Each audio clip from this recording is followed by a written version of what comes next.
बच्चों अपनी कॉपी खोलें और आज हम पीपल के नन्हे दोस्त का काम कॉपी पर करेंगे। ठीक है, सबसे पहले हम करेंगे अरकान अल्फाज।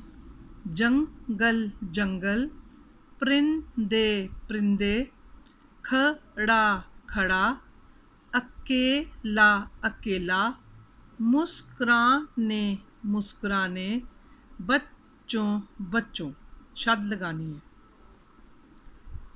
नीचे आ जाए। चलें बच्चों, अपनी कॉपी पे बाकी काम मेरे साथ करें।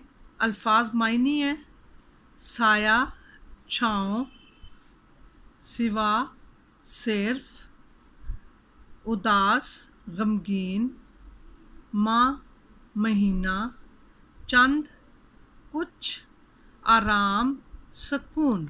नीचे सवाल जवाब है, कॉपी पर करेंगे। पीपल का दरख्त किसे याद कर रहा था?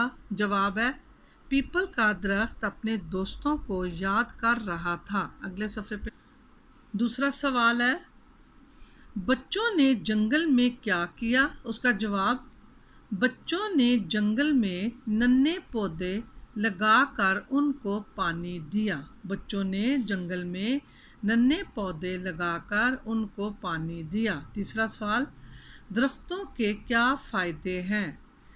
जवाब, दरख्तों से लकड़ी हासिल होती है, दरख्त हमें साया देते हैं, दरख्तों से हम फल हासिल करते हैं। और 3 जुमले बनाने हैं। फल, मैं फल शौक़ से खाती हूँ, मेरे अब्बू फल लाए हैं, लोग सड़क पर खड़े हैं, ईद पर लोग बहुत जमा हो जाते हैं, रश होता है। ठीक है, काट, मेरी अम्मी सब्ज़ी काट रही हैं, मैं सब्ज़ी काट रही हूँ। ठीक है, पढ़ाई करनी है। पीपल के नन्हे दोस्त की पढ़ाई है, नज़्म है, ज़ुबानी याद करें जब भी खाना खाओ।